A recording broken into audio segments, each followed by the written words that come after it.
workers, so the company have some requests for us. Yes. So first is we have to please follow the rules in both your daily life and work. Yes. Then, And then next, breaking rules may result in losing the opportunity to work in Japan. yeah, that's true, guys. And the Yeah. next one is, we hope you will work at the company for a long time. Yes, this is the company's wish. Yeah, I hope we can work together as long as we want here, so that we can help also the company, right, guys? Yes, agree. Then we are aiming for that. Okay, next is of course, we have Japanese language study sessions which is held every Monday and Thursday. Yeah. Yes. The Benkyokai or the group study. Yes. And also, all foreign employees, must obtain JLPT N1. One. That's the aim, guys. Yes, And yes. one, gambarimasho. N1 made, gambarimashou. Right. Right. Then the next one is a driver license is required. Okay. Yes. Okay. Next, of course, this is also the good thing, guys. So the some of the cost will be provided as a loan. Oh, Okay. so- If you don't have money, no problem. Problem. You can loan.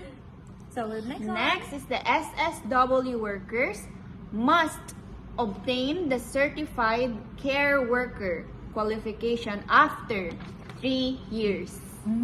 Yes, this is a good visa. Yeah. Yes. So that we also take another exam for For that. the yes. for caregivers or nursing care. If you qualify for the care worker qualification exam, then you will have the visa the same as health-related workers visa like doctor, dentist, nurses. And don't worry, guys, the company will also help you, like the study materials. They also help you for that, guys. So don't worry, guys. Okay. So the next is the qualification costs are generally borne by individuals. Yes, true. And of course, the company can support you through a loan system. So don't worry, guys. Okay. Next Yes. is please challenge yourself. Challenge yourself and do not only choose easy tasks. Yeah.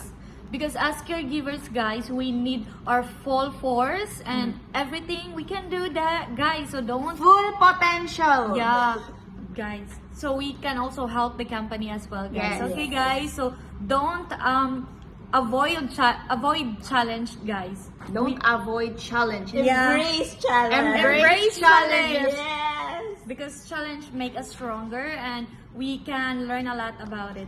Yeah. Yes. Okay, So agree. the next request is, we want you to gain many experience in Japan, not only through work. That's true, right, guys?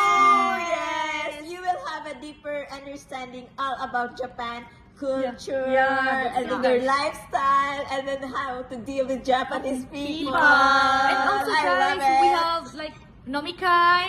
We just not work, but we also have drinking session like that, guys. Then And then for the last part, so I want us to read this one. Okay. Okay, 1, 2, 3, go.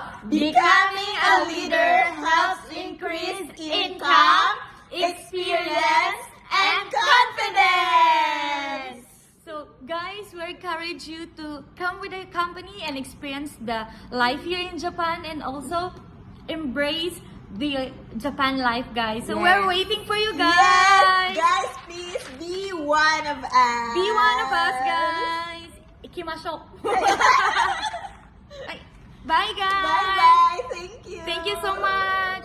See you here. See you here. here. Bye. But once again, I'm Via. I'm Rachel. I'm April. And we are Tomono East Staff. Staff. Care workers. Yeah. Bye.